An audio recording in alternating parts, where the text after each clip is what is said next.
Bonjour à tous, je vais vous présenter un vol que j'ai réalisé le 24 mai 2026 depuis Riederalp. L'idée du jour était de faire un triangle assez grand d'environ 170 km en allant au nord vers le col de la Fourca et à l'ouest vers Sion et un retour à Brigue. Je ne voulais pas aller plus loin que Sion car Météo Parapente annonçait une entrée de nord assez forte dans cette zone. Donc j'ai préféré viser un triangle un peu plus court. Nous avions décollé à 11 heures. L'idée au début était de prendre notre temps pour assurer les transitions et ne pas faire un tas. Au début, les thermiques étaient faibles mais présents. Comme j'ai pu sortir assez facilement et transiter vers Betmeralp, tout se passe bien jusque-là. Je fais un gros plan au-dessus de Betmeralp avec une belle vue sur le glacier d'Aletsch.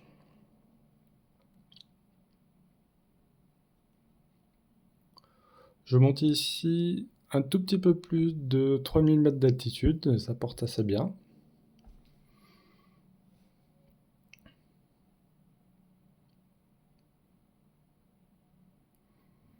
Au début, XC-Track que j'avais configuré m'annonce une arrivée à 2100 mètres d'altitude en face, l'autre côté de Fiche.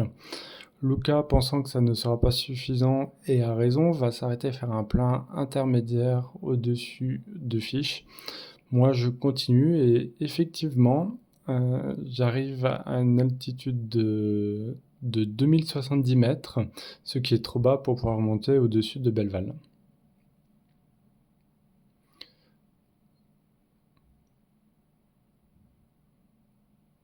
J'essaye de remonter, mais je trouve que des petits thermiques qui me montent que de 2 ou 300 mètres. J'ai même hésité à les poser à Fiche et de remonter en téléphérique. Finalement, je fais demi-tour et je vise cette face sud-est qui est face au soleil depuis le lever.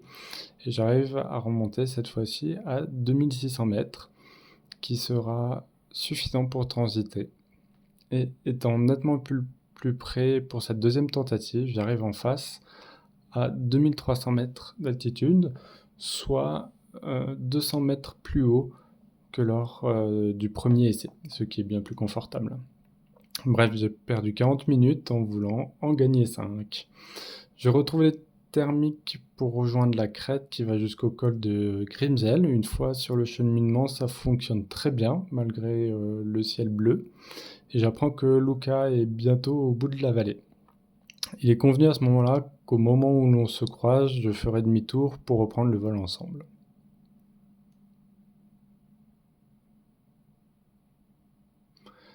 Donc j'ai fait demi-tour.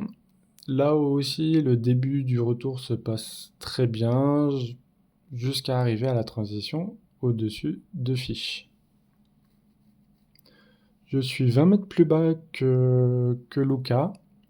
Il trouve un thermique que je ne trouve pas. Je dois même faire un demi-tour sur mes pas pour trouver un autre. Je perds beaucoup de temps à nouveau ici pour monter jusqu'à 3100 mètres et refaire la transition au-dessus de Fiche.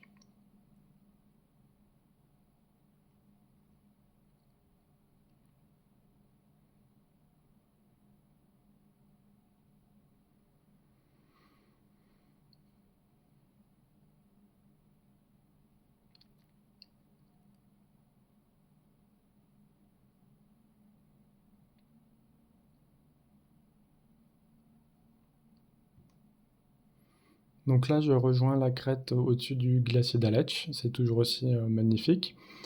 À ce stade du vol, en regardant sur XC-Track, je vois que Luca a environ 8 km d'avance sur moi.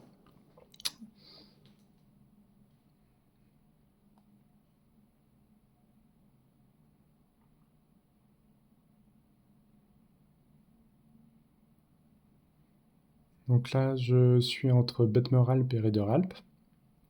Il suffit de suivre la crête. J'en profite pour faire un 360 panoramique afin de profiter de la vue au-dessus du glacier. C'est vraiment magnifique à cet endroit. Je continue au-dessus de cette crête.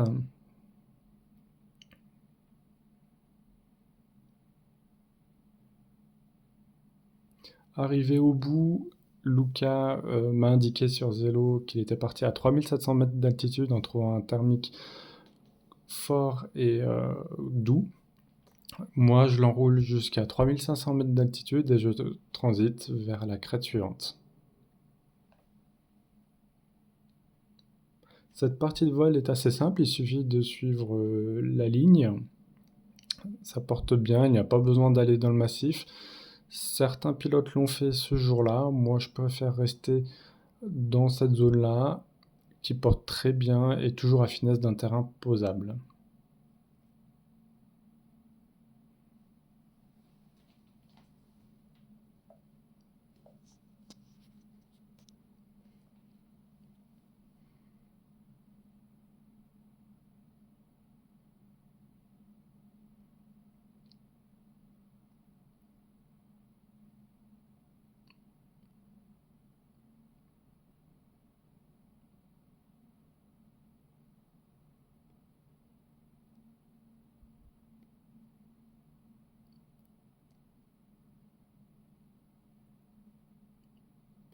Il y a juste au niveau de Blatten où je fais un petit virage dans le massif pour aller chercher un thermique au-dessus des faces rocheuses. Donc c'est très impressionnant d'être dans un environnement aussi minéral que ça.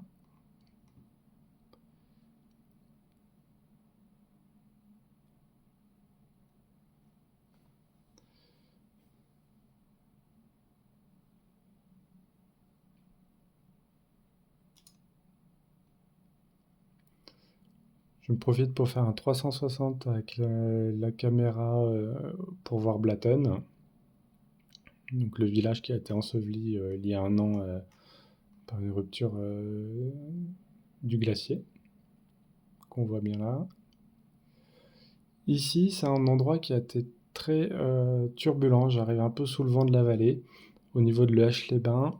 Donc j'ai pris une grosse frontale au niveau du point rouge, malgré le fait que j'étais assez haut. Et je me dis que si la suite du vol est aussi turbulente, j'irai me poser en vallée, mais ça n'a pas été le cas. J'ai pu boucler. Là, je transite au-dessus de la vallée de Loche-les-Bains. Je suis parti à 2850 mètres d'altitude et j'ai raccroché en face à 2200 mètres. Mon plan de vol, donc, hein, je le rappelle, était d'aller jusqu'à environ Sion. Donc, je continue encore un petit peu. Et arrivé à Crans-Montana, je vois que Luca a encore un peu plus d'avance parce que lui, il a continué à accélérer, donc il a 12 km d'avance environ. Donc je prends la décision de faire demi-tour à cet endroit-là.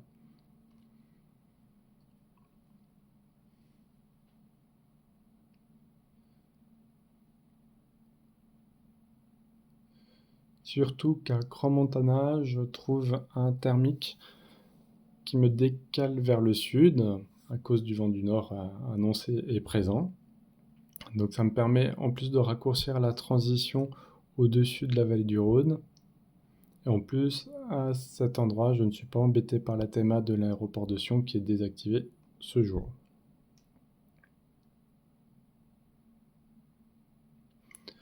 Je vise la montagne en face. J'ai vu sur XC-Track qu'il y avait souvent des thermiques, donc j'imagine que ça doit être du thermodynamique exactement.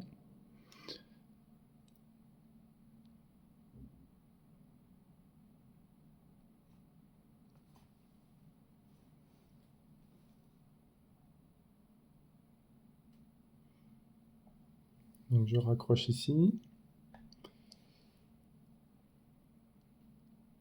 Et je souhaitais voir ce vallon d'en haut, le vallon qui est responsable de lave torrentielle régulièrement.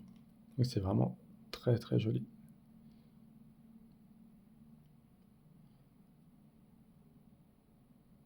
C'est assez impressionnant d'ailleurs.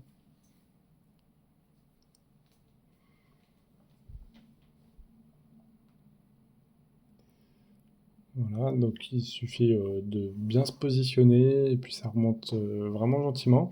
Cette partie de vol était déjà plus confortable pour moi. J'étais dans l'idée de retour, donc j'ai profité des paysages. Donc ce vallon vu d'en haut. Et j'ai vraiment arrêté d'accélérer. L'idée était vraiment de retourner sur Brig tranquillement. Là, je remonte à 3200 mètres d'altitude. Je vais un peu au-dessus du relief pour profiter de la vue et rester à l'abri de la brise de vallée. Je vais de crête en crête en faisant bien attention à faire une laisse de chien pour ne pas passer sous le vent des crêtes, sachant qu'aujourd'hui on aura donc la brise de vallée plus le vent du nord en altitude.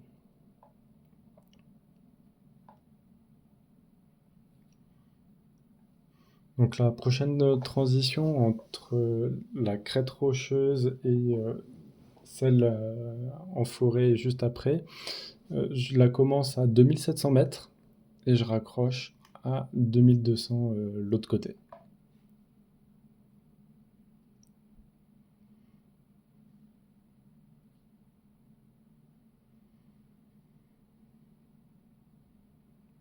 Donc voilà, on suit la crête.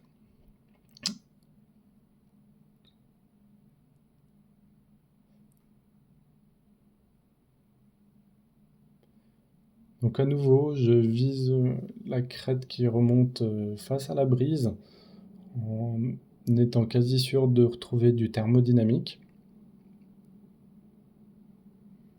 D'ailleurs, à cet endroit-là, je verrai un chamois fuir dans la forêt, c'était magnifique.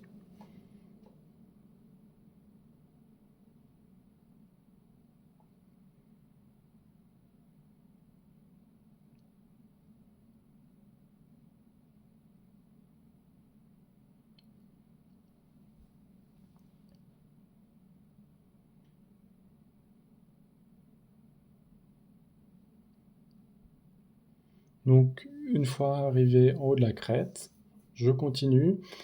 Là, j'avais pas visualisé que la transition était beaucoup plus longue jusqu'à la crête suivante, mais je me dis, étant dans le lit de la brise, un peu en dessous, j'aurai une bonne finesse pour continuer le vol vers Brig.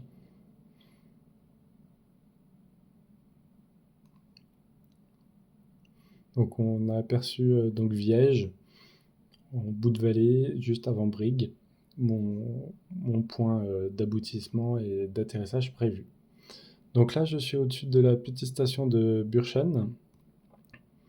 Ici, il y avait pas mal de vent. Ça doit être un mélange de brise et de vent du nord. Dès que j'enroulais, je me faisais décaler assez fortement.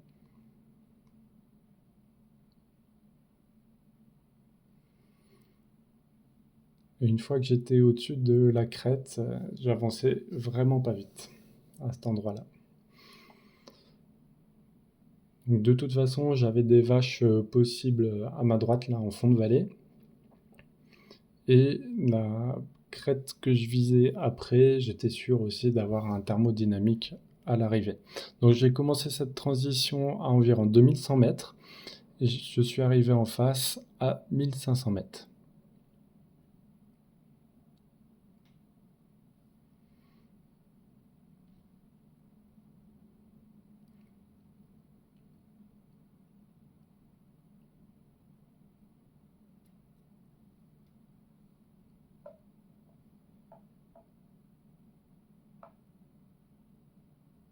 Là, je remonte en thermodynamique au début.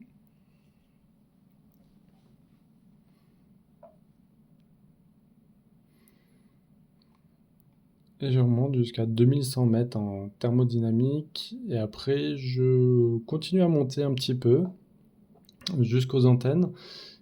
Et Xetrac m'annonce un triangle d'environ 120 ou 130 km. À ce moment-là, je me rappelle plus bien. Et je me dis, tiens, si je vais un peu plus loin sur la crête, peut-être je peux aller chercher 150 km. Mais je me rends compte qu'il y a beaucoup de vent du nord. Dès que je me mets face, j'avance plus beaucoup. J'avance même à un moment à 7 km/h non accéléré. Donc j'ai encore un peu de marge de manœuvre, mais c'est pas très confortable et c'est assez turbulent. Donc je préfère me diriger vers Brig et je vais sur la crête suivante. Et là, il y aura le même phénomène. Je remonte en étant fortement décalé par le nord et c'est assez turbulent.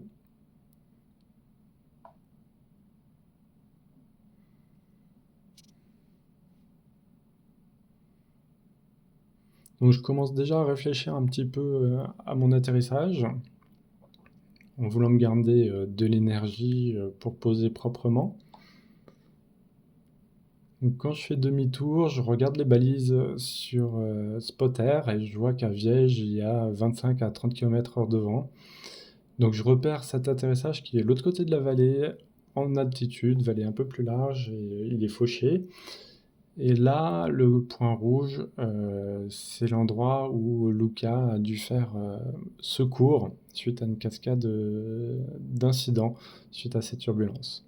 Donc là, je traverse la vallée. Je trouve même une certaine confluence, je pense, à cet endroit-là, qui est symbolisé par le cumulus assez gros ici. Et réfléchis toujours à mon atterrissage en me demandant est-ce que je vais poser vers Viège, mais il y a pas mal de vent, il y a de la rafale, il y a un effet Venturi. Est-ce que je vais poser sur mon atterrissage un peu plus haut, qui est peut-être plus protégé du vent, moins dans la brise? Donc je me mets un peu en attente ici. J'ai quelqu'un à Zelo qui m'indique un peu le vent à Brigue, qui est encore montant à ce moment-là. Et au fur et à mesure où je descends, à peu près à ce stade-là, je me rends compte qu'il n'y a pas un vent montant, mais vraiment descendant, qui est confirmé sur Zelo que le vent venait de changer de direction de 180 degrés. Donc là, je me dis, je vais pouvoir me poser tranquillement à Brigue. Je repère un champ qui est tout en longueur, fauché, qui va me permettre de poser en sécurité. Donc voilà, je posais après 7 heures de vol. Alors j'ai pas une grande vitesse moyenne, je crois qu'elle est de 18 km/h. Mais je suis content d'avoir fait quand même un beau vol avec des conditions pas si agréables que ça. Et posé comme il faut, en bas, tranquillement. Voilà, j'espère que ça vous a plu. N'hésitez pas à me dire en commentaire ce que vous avez pensé de ce petit débrief. Et bon vol!